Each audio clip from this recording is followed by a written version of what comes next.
So Cobra Kai Season 3 has now been out for a week, and you might be wondering about a lot of things. One of those may just be the ending scene with Kreese. Who did he call at the end, and what does it mean? Well, after his fight with Johnny and Daniel, he proposed to them that the loser of the next tournament leaves the valley. For good. With Johnny and Daniel now teaming up, this leaves Kreese outnumbered heavily, so he needs to bring in reinforcements. The entire season we got flashbacks of Kreese in his younger years where we learned that he was actually quite a stand-up guy. In the military, Kreese was sent on a mission with his captain and some men. Now during the war, he made a friend.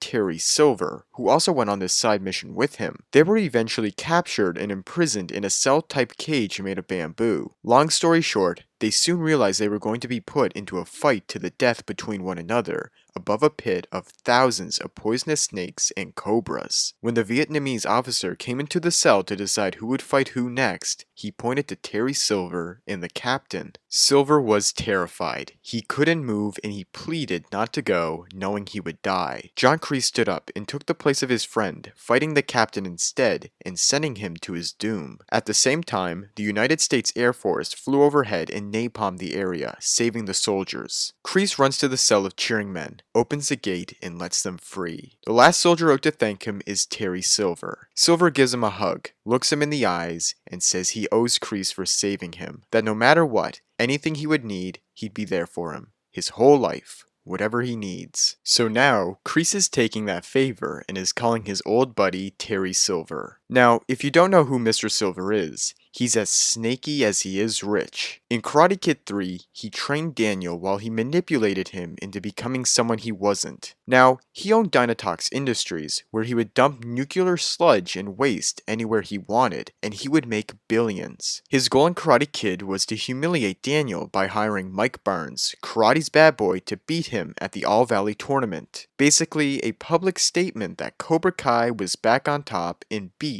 the current champ. Silver was then going to open 20 new dojos of Cobra Kai across the valley. This of course never happened, as Daniel beat Mike in the tournament after confusing him to his kata and throwing him off of his game. Mike Barnes is by far one of the most powerful, sadistic, and aggressive fighters in the entire Karate Kid universe. He's right up there with Chosen, and if the two were to fight, it would be a close match. But Mike lacks discipline and self-control, and that's what led to his loss against Daniel. He definitely proved to be a very difficult opponent for Daniel back then. He was an absolute powerhouse, and won tournaments all across the country, giving him the nickname Karate's bad boy. Also because he broke the rules a lot in order to win, by weakening his opponents with face strikes and illegal hits. If Kreese does join with Silver, there's no telling what to expect. Silver is extremely smart, cunning, manipulating, and powerful. He goes for where it hurts, and he could do things in Daniel's personal life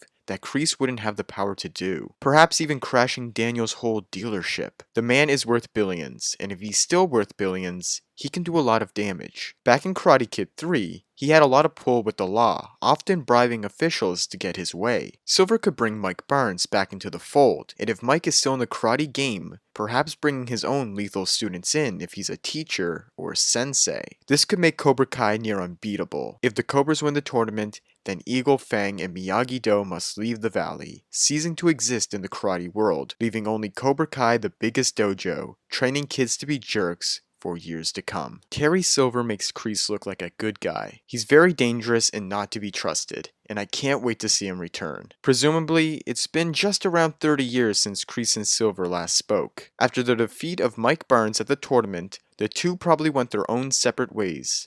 Until now. Kreese mentions over the phone that it has been a long time since they spoke, so Silver may be hesitant at first, or maybe he'll be on board with Kreese without any convincing because of just how revenge hungry he will be. Hopefully we'll find out soon in Cobra Kai Season 4. But what do you think? Do you think we'll get to see Terry Silver return in Season 4? Do you think Mike Barnes will also be back? And what kind of role do you think Terry Silver will play? Let me know in the comments below. Like this video if you enjoyed, and subscribe for more Cobra Kai content. Thanks everyone for watching, stay safe, and have a great day.